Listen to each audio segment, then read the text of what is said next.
Hi everyone. So sorry for the lateness on this. I'm traveling, had some family things I need to take care of, and so wasn't able to get this done earlier like I'd wanted to. So in any case, I want to start off. This is the video we're supposed to be talking about writing project number 2, reviewing that, but I just want to review what we're doing for today and for Wednesday. A couple other things first. So for today, you're supposed to have read Everyday Use, Saving Sardi, and How to Date a Brown Girl. We had pre-read those on Wednesday, correct?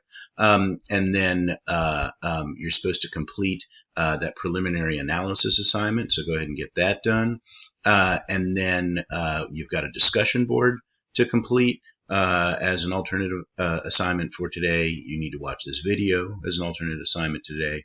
You've got the writing project number 2 hotline, which is optional. So if you have any questions about writing project number 2, you can submit those, and then you can start working on writing plan number 2. Before class on the 13th, you need to complete your fiction brainstorming assignment, begin working on writing plan number 2. You can continue with that because we want to get that completed by the end of class on Wednesday. So Wednesday, we're pretty much just kind of catch up with anything you're not sure about. We can talk about any of the stories that you need to talk about, get you working on writing plan number 2, so we can get that submitted so we can start moving on project number 2. So you've got, let's see, let's go ahead and talk about the assignment for the writing project. Here, I need to scroll.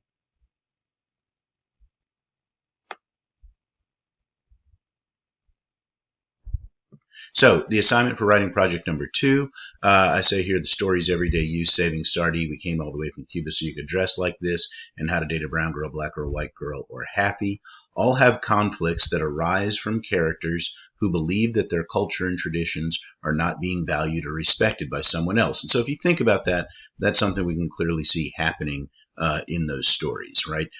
There is this kind of a clash of cultures, this sense in which either people might be embarrassed about their cultures. In the case of How to Date a Brown Girl, we might have a conflict about different ideas about those cultures. In the case of Saving Sardi, or We Came All the Way from Cuba So You Could Dress Like This, and also in Everyday Use. I mean, they're in the same culture, but that difference in wealth, the difference in education is going to make for a different sense of culture. So all of those deal with those issues. And so for writing project number 2, you'll need to write about any one of the above stories and discuss how the author uses symbols or metaphors. I put symbols in there, but you can add metaphors as well to develop these conflicts. You also must explore your personal connection to any of the characters' concerns about conflicts between cultures. So this is an essay where you are going to be talking about your own personal experiences somewhat. And so I'll explain because we're going to need to balance those two things out. So as I say here, do you identify with the characters in the stories? If so, exactly how? If not, what exactly is different? What symbols from the story resonate with you? Or what symbols from your own life resonate with events in the story? You, of course, might not be from the same cultural background as the characters, but you can be of a different cultural background as someone and still feel as if you understand where they're coming from. So again, just talk about that kind of cultural clash, that sense in which people feel that their cultures aren't being valued, and begin to relate that to your own personal experiences. Have you felt that in a certain kind of way? How are you potentially connecting up to some of the events from the stories? So it's got both of those parts, and again, you'll need to talk about both of them. So let's go through and make sure we're clear about that. So I say here, you must have a thesis, and this is standard what we've been talking about, that is more specific than the prompt. So for example, if you were writing about the flowers, and of course you cannot write about that story, right? I'm only using that as an example. You can only write about the 4 that are up there, and so you can't write about I'm a mad dog biting myself for sympathy either. You could not or should not have a thesis that says in the flowers, it makes sense to me when Alice Walker used the flowers as a symbol to show how my learns how badly Afro-Americans have been treated because I've had similar experiences.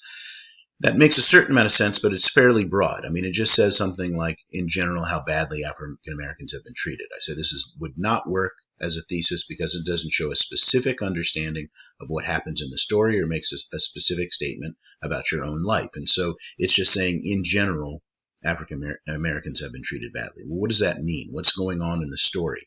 And also what's going to be happening with your own life. So let's look at a better thesis. There always is sometimes an issue when I put a bad thesis in there. Sometimes students will look at that and go, oh, I guess that's the one that I want. Put an X through that one. That's not the good one. This is the good one. This is the one you want yours to look like. In The Flowers, Alice Walker uses the flowers as a symbol to show us how Mayap learns about the hatred towards African Americans and the brutalities that she and other African Americans might face in the future. I also have had experiences that have made me realize that I'm much less respected and so much less safe than I thought I was. So this is a little more specific because notice that it's going to talk about things like the brutalities that she and other African Americans might face in the future. So that's a direct reference to the lynching. You want to have something like that that makes that kind of direct reference. That kind of brutality and kind of the idea that she's going to recognize that might be a problem for her. This is somebody else who's been lynched, but that's something that might relate to her, puts her in some kind of danger. And then this thesis says, I've also had experiences that have made me realize that I am much less respected and so much less safe than I thought I was. And so we talk about that sense of, connecting up this idea of not being safe. Again, this person might not be worried about being lynched necessarily, but still might in various situations feel unsafe because of their culture, ethnic background, something like that. See how that's going to be more specific, and that's what we want to be looking for right there in the thesis. And I say realize that your thesis can consist of more than one sentence. There's no rule that a thesis must be only one sentence. When we have something that's fairly short, oftentimes we try and keep it as a single sentence. But this is getting slightly more complex, a slightly more complex assignment. It's got two elements to it. That's one of the reasons why I'm assigning it, because I want to give you something that's a little bit more complex, a little bit harder to manage, more ideas that need to be dealt with in a single essay. But that means that we might need a two-sentence thesis. So absolutely nothing wrong with that. I say notice that the second thesis tells us the specific issues that Mayap becomes aware of. She learns about the hatred towards African Americans and brutalities. That's what I was saying before. And also tells us how the writer's experience relates to Mayap's. Your thesis should do the same. So keep that in mind. I say then the last part here, one of the biggest challenges you'll face in writing this assignment is balancing your discussion of the story with your personal experiences. This assignment is about both and the story. So it's both you and the story. So the reader should never feel like they're one is being discussed at the expense of the other. So we have to think about how we want to deal with those two things together. And so usually what a lot of students are doing, and I'll show you in the sample outline, is saying something like, look, let me tell you some things about the story and then I'll talk about myself. What I don't want to have happening, what sometimes students have done, is they'll just mention the story really quickly and then write all about themselves, or tell all about the story and then have one sentence about themselves. We need at least a paragraph or two about each. And so to try and balance those things out is going to make some kind of sense. So let's look at, by the way, just quickly before we look at the writing plan, which discusses that, you can see, again, I've got a rubric here. Remember, again, the rubric doesn't have anything to do with your actual grade. It's just to tell you what happens on your rough draft so you can understand what to do on your final draft. And then when you do your reflection, you can look back across what you have done from the rough draft to the final draft to see what has improved. And so I'm looking for, do you have a clear thesis? Does it show a clear understanding of symbolic language or metaphorical language, both? Appropriate organizational structure. Thesis is supported by examples, and the writing is clear and concise. So basically, very similar to what we had before. So that's the rubric for that. If we look at the sample writing plan that I have here, and again, you've got this in Blackboard, it's the same thing. I won't go through all the details of this because it's all of this here is the same as your previous writing plan. So if you did that correctly, you know how to do this. Mainly, I want us to look at the sample writing plan. That'll make it easier for us to see what we're doing. So you want to make sure that you have a clear thesis. You just label it as thesis. This has 2 sentences. This is the same thesis that I just read to you.